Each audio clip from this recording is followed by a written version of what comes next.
রিনা class 5-এর student. সে প্রতিদিন স্কুলে যায়। বাড়ি থেকে তার স্কুল খুব একটা দূরে না, পায়ে হেঁটেই যাওয়া যায়। তার বাবা প্রতিদিন তাকে সেই স্কুলে পৌঁছে নিজের কাজে চলে যায়। আসার সময় সে নিজে নিজেই বাড়ি ফিরে আসে। সেদিনকেও সে বাড়ি ফিরছিল। আস্তে আস্তে সে একটা ব্যাগ দেখতে পেল। ব্যাগটা বেশ নোংরা আর ফাটা। সে তখন ভাবতে লাগলো, আরে এইখানে এই ব্যাগটা কিসের জন্য পড়ে আছে? হ্যাঁ, এই ব্যাগটাতে কি আছে?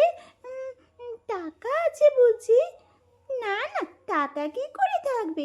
এই ছেঁড়া ব্যাগটাতে কখনো টাকা থাকতে পারে নাকি? দূর দূর, যাকগে, আমি বরঞ্চ বাড়ি যাই। কিছু দূর গিয়ে সে থমকে দাঁড়িয়ে গেল। তারপর সে আবার ভাবতে শুরু, না, একবার খুলে দেখি না কি আছে। যদি টাকা থাকে তাহলে তো খুব মজা, আমি অনেক চকলেট খেতে পারবো। আর যদি দরকারি কাগজ থাকে কারো, তাহলে আমি বাড়ি নিয়ে গিয়ে মাকে জিজ্ঞাসা করবো, দেখো তো এই কাগজগুলো কার? মা সেখানে নাম ঠিকানা দেখে তাকে ফিরিয়ে দিতে পারবে। তখন সে ব্যাগটা হাতে তুলে নিয়ে চেনটা খুলে দেখে তো অবাক। ও মা, এ কি কথা? এতে তো অনেক টাকা আর সঙ্গে কাগজও। কিন্তু এটা কার টাকা? যাই হোক, আমি অনেক লজেন্স কিনবো, চকলেট কিনবো, নতুন নতুন জামা কিনবো। আমি কতদিন নতুন জামা আমাকে মা কিনেই দেয় না। সব বন্ধুদের নতুন জামা। মা বলে গালে দুদিন পর কিনে দেবো, দুদিন পর কিনে দেবো। এই টাকা দিয়ে আমি একটা ফোনও কিনবো। বাবার ফোনটা ভেঙে গেছে। আমি এই টাকাগুলো নিয়ে বাড়ি চলে যাই। সে দুপা হাঁটতেই থমকে দাঁড়িয়ে গেল।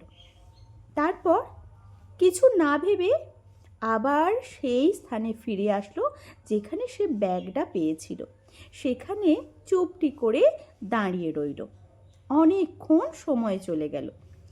এক বয়স্ক মহিলা হন্তদন্ত হয়ে এদিক ওদিক তাকাতে তাকাতে সেখানে উপস্থিত হলো। সে তখন জিজ্ঞাসা করলো, ঠাকুমা, তুমি এদিক ওদিক কি খুঁজছো গো? হ্যাঁ, কিছু হারিয়েছে তোমার? বাবা, আমার না একটা টাকার ব্যাগ হারিয়ে গেছে। আমি ব্যাগ থেকে টাকা তুলেছিলাম। আমার স্বামী হঠাৎ অসুস্থ হয়ে পড়েছে। তার চিকিৎসার জন্য অনেক টাকা লাগবে। আমি কষ্ট করে এই টাকাগুলো সংসার খরচ বাঁচিয়ে জমিয়েছিলাম।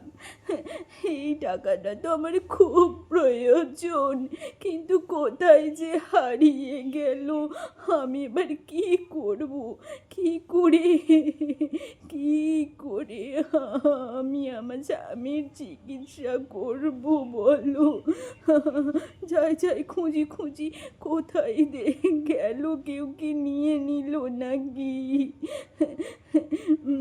অনেক সবাইকে জিজ্ঞাসা করেছি, কেউ বলতে পারছে না। ঠাকুমা, এই দেখো তো, এই ব্যাগটা কি না? তখন সেই ঠাকুমা দেখে বলল, হ্যাঁ, এই ব্যাগটাই তো। আমি মানে তুমি কোথায় পেলে? এখানেই পেয়েছি। আমি স্কুল থেকে ফেরার সময় দেখলাম এই ব্যাগটা পড়েছিল। আমি প্রথমে তুলিনি, তারপর তুলে দেখছি যে অনেক টাকা। তোমাকে কি বলেছি ধন্যবাদ দেব বাবা? তুমি ভালো থেকো, অনেক বড় হও, মানুষ হও, খুব ভালো। এই নাও, এই থেকে 100টা টাকা তুমি রাখো, তুমি চকলেট খাবে। না, এটা দাদুর শরীর খারাপের জন্য নিয়ে যাচ্ছ, আমি থেকে টাকা নেব না, তুমি তাড়াতাড়ি যাও। তারপর সেই ঠাকুমা সেখান থেকে চলে গেল। রিনা বাড়ি ফিরে সে তার মাকে সব ঘটনা খুলে বলল।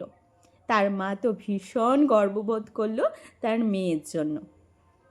তার বাবা যখন এলো তার জন্য অনেক চকলেট আর সুন্দর সুন্দর দুটো জামা নিয়ে আসলো, কারণ সামনেই পয়লা বৈশাখ। তাই সে সেই জামাগুলো দেখে ভীষণ খুশি হলো।